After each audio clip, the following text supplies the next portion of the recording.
সুপ্রিয় দর্শক, এই মুহূর্তের সবথেকে বড় খবর। দর্শক, আপনারা সকলেই জানেন বন দপ্তরের মহিলা আধিকারিকের সঙ্গে দুর্ব্যবহার এবং কুরুচিকর মন্তব্য করেছিলেন রাজ্যের কারামন্ত্রী অখিল গিরি, যা নিয়ে গোটা রাজ্য জুড়ে ওঠে নিন্দার ঝড়। এই আবহে দল কিন্তু অখিল গিরির বিরুদ্ধে কঠোর পদক্ষেপ নিয়েছে। তবে দলের কঠোর পদক্ষেপ নিতেই এবার বিস্ফোরক প্রাক্তন কারামন্ত্রী অখিল গিরি। কি জানিয়েছেন তিনি আপনাদেরকে জানাবো দর্শক। তবে আপনারা জানেন কিছুদিন আগেই এই মন্ত্রী অখিল গিরি রাষ্ট্রপতি সম্পর্কেও কিন্তু কুরুচিকর মন্তব্য করেছিলেন, যা নিয়ে গোটা দেশ জুড়ে এই অখিল গিরির বিরুদ্ধে মামলা রুজু হয়েছিল এবং গোটা দেশ জুড়েই উঠেছিল নিন্দার ঝড়। তার পরপরই মুখ্যমন্ত্রী মমতা বন্দ্যোপাধ্যায়কে অখিল গিরির হয়ে ক্ষমা চাইতে হয়েছিল, আপনারা সে কথা জানেন। আর সেই ঘটনা থেকে শিক্ষা না নিয়েই আবারও রাজ্যের আধিকারিককে বা বন দপ্তরের আধিকারিককে একেবারে বেনজির এবং নিম্ন রুচির এছাড়াও কুরুচিকর ভাষায় আক্রমণ করে অখিল গিরি।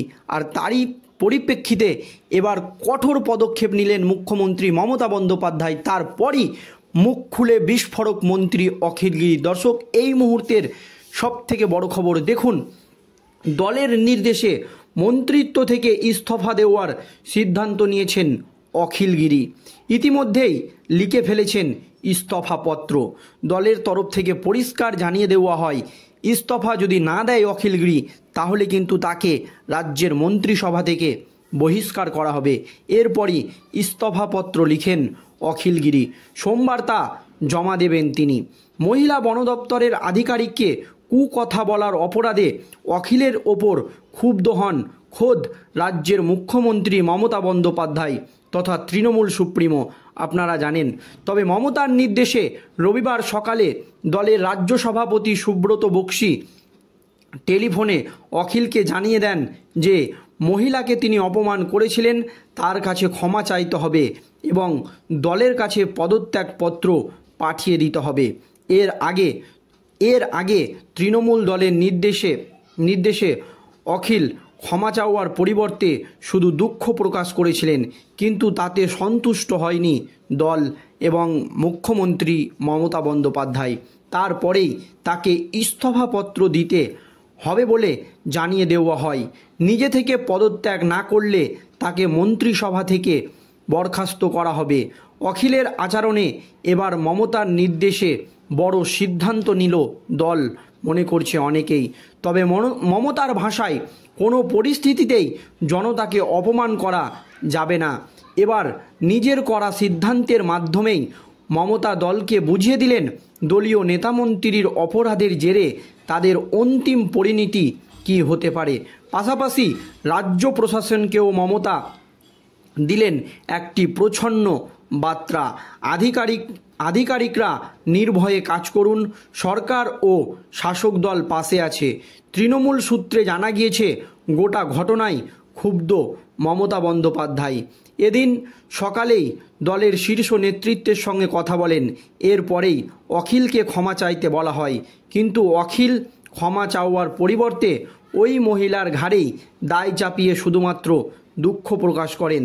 তাতেই আরও কড়া সিদ্ধান্ত নেন মুখ্যমন্ত্রী মমতা বন্দ্যোপাধ্যায়। তবে নিজের এই কর্মকাণ্ডের জন্য এতটুকু অনুতপ্ত নাই অখিল গিরি। তিনি স্পষ্ট জানিয়ে দিয়েছেন রাজ্যের প্রাক্তন কারামন্ত্রী ইতিমধ্যেই তিনি ইস্তফা দিয়েছেন, সেই জন্য তাকে প্রাক্তন বলা হচ্ছে। ইস্তফার কথা জানিয়ে অখিল বলেন, আমি মন্ত্রী হিসেবে যা বলেছি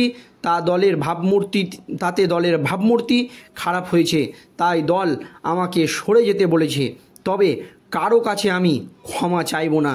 পরিষ্কার এবং বিস্ফোরকভাবে বলেন, আমি কারো কাছে ক্ষমা চাইব না। মন্ত্রিত্ব ছাড়া আমার কাছে কোনো ব্যাপারই নয়। যখন মুখ্যমন্ত্রী মমতা বন্দ্যোপাধ্যায় তাকে মন্ত্রিত্ব ছাড়তে বলছেন, তখন অখিল গিরি পরিষ্কার জানিয়ে দিচ্ছে এই মন্ত্রিত্ব ছাড়া আমার কাছে কোনো ব্যাপারই নয়। এরপরই বিস্ফোরক হয়ে ওঠেন অখিলগিরি। তিনি বলেন ক্ষমা চাওয়ার কোনো প্রশ্নই ওঠে না। দেখুন দর্শক, তিনি কিন্তু মুখ্যমন্ত্রী মমতা বন্দ্যোপাধ্যায়ের মুখের ওপরেই বলছে যে ক্ষমা চাওয়ার কোনো প্রশ্নই ওঠে না। যেখানে তৃণমূল নেত্রী নির্দেশ দিচ্ছে যে ক্ষমা চাইতে হবে, সেখানে মন্ত্রী অখিলগিরি জানিয়েছেন ক্ষমা চাওয়ার কোনো প্রশ্নই ওঠে না, আমি দোষী নয়। এরপরই অখিলগিরির আরও মন্তব্য যে আমি বন দপ্তরের সমস্ত দুর্নীতি সম্পর্কে জানি, আমি সমস্ত দুর্নীতি সম্পর্কে বিধানসভায় বলবো, এমনই মন্তব্য করেন অখিলগিরি। আমি সমস্ত দুর্নীতির পর্দা ফাঁস করে ছাড়ব। দর্শক, প্রসঙ্গত উল্লেখ্য, শনিবার কাঁথির মহিলা বন আধিকারিককে কুকথা বলা নিয়ে হুমকি দিয়েছিলেন মন্ত্রী। জানোয়ার, বেয়াদব জাতীয় শব্দ ব্যবহারের পাশাপাশি ওই মহিলাকে পেটানোর হুমকি দিয়েছিলেন অখিল। মূলত তাজপুর সমুদ্র সৈকতে গাছ কাটাকে বেআইনিভাবে দোকানপাট বসানো হয়েছিল। সেই দোকানপাটগুলোকে ভেঙে দেন স্থানীয় রেঞ্জার অফিসার মনীষা সাউ। তার জেরেই শনিবার ওই মহিলা অফিসারকে কুকথা বলেছিলেন কারামন্ত্রী অখিলগিরি। এমন আচরণে শনিবার ক্ষোভ প্রকাশ করেছিলেন বনমন্ত্রী বীরবাহা হাঁসদাও। বিরোধীরা তো বটেই, পাশাপাশি দলের অন্যান্য শীর্ষ নেতৃত্বগণ। তবে অখিলকে কার্যত তীব্র নিন্দা জানিয়েছিলেন তারা। এইদিকে নিজের আচরণের পরে দুঃখ প্রকাশ করে অখিল বলেন তাজপুরের উত্তপ্ত পরিস্থিতি তৈরি হয়েছিল। একেবারে বিস্ফোরক হয়ে বলেন যে তাজপুরে উত্তপ্ত পরিস্থিতি তৈরি হয়েছিল। মন্ত্রী হিসেবে আমি আলোচনা করতে বলেছিলাম, নিজেও উত্তেজিত হয়ে পড়ি। বন আধিকারিককে আমি যে কথা বলেছি তা অনুচিত হতে পারে। মন্ত্রিসভার দায়িত্বশীল সদস্য হিসাবে ওই কথা আমার বলা হয়তো ঠিক হয়নি, তবে রাগের মাথায় বলে ফেলেছি। তবে পরবর্তীকালে তার জন্য আমি দুঃখ পেয়েছি। আমি এই কথা বলার জন্য অনুতপ্ত। এখানেই শেষ নয়, এরপরই ওই মহিলার ওপর দায় চাপিয়ে অখিল বলেন রেঞ্জার মনীষা সাউ কারো কথা শোনেননি, তার জন্যই এই পরিস্থিতি তৈরি হয়েছে। সেদিন আমি ওখানে গিয়ে সামাল না দিলে পরিস্থিতি হাতের বাইরে বেরিয়ে যেত। গ্রামবাসীরা উত্তেজিত হয়ে পড়েছিল। এই রেঞ্জারকে জেলা প্রশাসনের কেউ পছন্দ করে না। ঘটনার জন্য তিনিই দায়ী। এতেই আরও ক্ষুব্ধ হন খোদ মুখ্যমন্ত্রী মমতা বন্দ্যোপাধ্যায়। এর আগে দেশের মহিলা রাষ্ট্রপতি দ্রৌপদী মুর্মুকে উদ্দেশ্য করে কুকথা বলার অভিযোগ উঠেছিল এই কারামন্ত্রী অখিলগিরির বিরুদ্ধে। সেই সময় তৃণমূলের তরফে অখিলের মন্তব্যের তীব্র নিন্দা করার পাশাপাশি অখিলকে ডেকে সতর্ক করে দিয়েছিলেন খোদ মুখ্যমন্ত্রী মমতা বন্দ্যোপাধ্যায়। এবার তার অন্যায় বরদাস্ত না করে অখিলের বিরুদ্ধে চূড়ান্ত সিদ্ধান্ত নিলেন খোদ মুখ্যমন্ত্রী মমতা বন্দ্যোপাধ্যায়।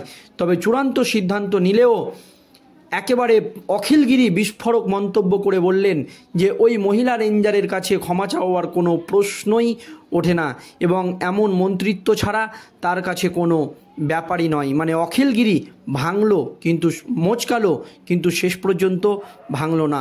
এরপরে এই অখিলগিরিকে নিয়ে কী পদক্ষেপ নেয় রাজ্য সরকার বা তৃণমূল কংগ্রেস, সেটাই দেখার দর্শক। ধন্যবাদ।